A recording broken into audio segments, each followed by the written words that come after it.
Welcome back. 5:23 now on Daybreak, and you probably noticed little free libraries out on streets throughout our community. Well, now a Buffalo woman has put her own twist on them. Yeah, Daybreak's Alexandra Rios has more on how her new project will help local artists and authors, all while improving literacy for children.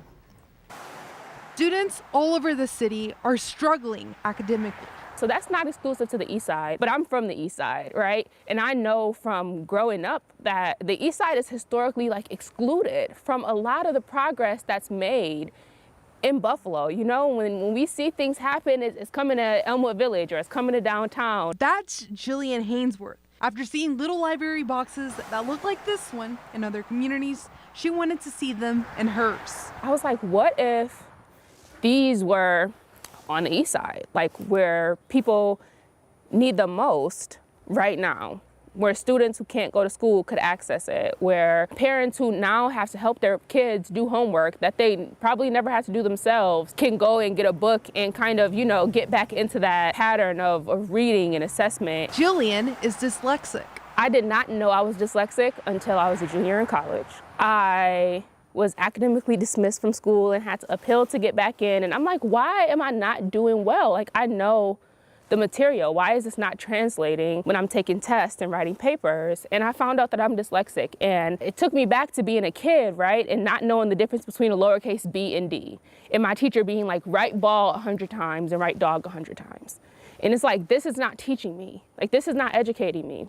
So that was one part of it, right? We need to really invest in ourselves and in these kids, because a lot of times any type of issue they may be having could be swept under the rug or go unnoticed for their entire academic career. She wants to make books more accessible and increase literacy. A lot of what we learn in school is not fully accurate. It doesn't fully depict our experience. Even when you learn about slavery, right? Little black kids should not be taught that their history began in chains.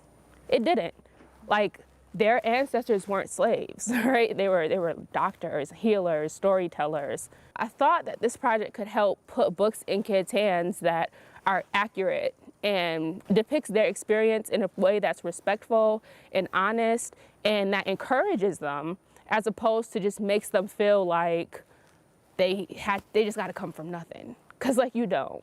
You have something. There's something in there. There's something in there, and there's something in these books, and they can really open your eyes to the world. And that's how Buffalo Books was born, with a focus on local. So the students, the kids, the parents that read these books can actually relate not only to the content in the book, but to the person that wrote the book. It might be the person who lives around the block from you. After putting the libraries on the East Side, she plans to expand to other communities. And we need to make sure that the learning doesn't stop in the school, because everybody's issues are not going to get picked up while they're in those halls. Some things we got to figure out while they're home. So that is why I think this project can really help do that.